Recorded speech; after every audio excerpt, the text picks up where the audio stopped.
Hi hello welcome back to my channel. మా husband అయితే 3 days నుంచి గోబీ 65 చేయమని అడుగుతూనే ఉన్నాడు. డైలీ స్కిప్ చేస్తూ వచ్చి ఈరోజు చేస్తున్నాను. తనైతే బయటకు వెళ్ళాడు. వచ్చేలోపు చేసి సర్ప్రైజ్ చేద్దాం అనుకుంటున్నాను. గోబీ 65 చాలా ఈజీ ప్రాసెస్. ఎవరైనా తెలియని వాళ్ళు ఉంటే ఈ వీడియోలు చూస్తూ ట్రై చేయండి. గోబీని చిన్న చిన్న పీసెస్ లాగా కట్ చేసుకుని వాటర్లో కొంచెం సాల్ట్, కొంచెం పసుపు వేసి బాయిల్ చేసుకోవాలి. బాగా ఉడికించకూడదు.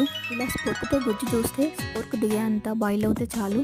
నెక్స్ట్ దాన్ని పక్కకు తీసి ఒక బౌల్లో 1 cup maida, 4 teaspoons cornflour, 1 teaspoon oil వేసి బాగా మిక్స్ చేసుకోవాలి. నెక్స్ట్ ఇందులోనే 1 స్పూన్ కారం, half teaspoon salt, half teaspoon ధనియా powder, half teaspoon garam masala, కొంచెం వంట సోడా వేసి కొద్దిగా వాటర్ వేస్తూ మిక్స్ చేసుకోవాలి. నెక్స్ట్ మనం బాయిల్ చేసుకున్న గోబీని ఇందులో వేసి బాగా కలుపుకోవాలి.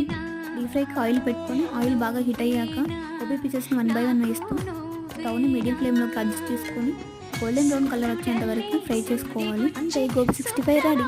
మా హస్బెండ్ హ్యాపీగా ఫీల్ అయ్యాడా లేదా అనేది నెక్స్ట్ వీడియోలో చూసేయండి. వీడియో నచ్చితే లైక్ చేసి సబ్స్క్రైబ్ చేసుకోండి.